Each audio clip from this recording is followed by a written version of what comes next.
ഭക്ഷ്യസുരക്ഷാ ബില്ലിന്മേൽ 8 മണിക്കൂർ നീണ്ടുനിൽക്കുന്ന ചർച്ചയാണ് നിശ്ചയിച്ചിരിക്കുന്നത്. ഇന്നലെ ഭക്ഷ്യസഹമന്ത്രി കെ.വി. തോമസ് ചർച്ച തുടങ്ങിവച്ചിരുന്നു. എന്നാൽ സീമാന്ധ്രയിൽ നിന്നുള്ള എംപിമാരുടെ ബഹളം മൂലം കെ.വി. തോമസിന് പ്രസംഗം പൂർത്തിയാക്കാനായില്ല. ഇന്ന് ചർച്ചയ്ക്കും വോട്ടെടുപ്പിനുമായി സഭയിലുണ്ടാകണമെന്ന് പാർട്ടി എംപിമാർക്ക് കോൺഗ്രസ് വിപ്പ് നൽകിയിട്ടുണ്ട്. ചർച്ചയും വോട്ടെടുപ്പും ഇന്ന് തന്നെ പൂർത്തിയാക്കാനാണ് സർക്കാർ ശ്രമം. ബില്ലിനായി ശക്തമായി വാദിക്കുന്ന സോണിയാഗാന്ധിയോ രാഹുൽ ഗാന്ധിയോ ചർച്ചയിൽ ഇടപെട്ട് സംസാരിച്ചേക്കും.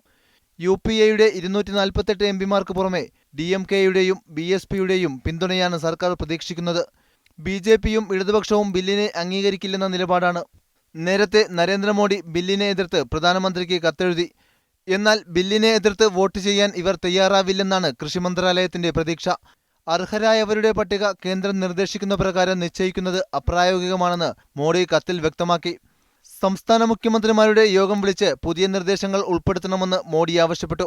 പാവപ്പെട്ടവർക്ക് ഗുണകരമല്ലാത്ത നിർദ്ദേശങ്ങളാണ് ബില്ലിൽ ഉള്ളതെന്ന് മോഡി പറഞ്ഞു.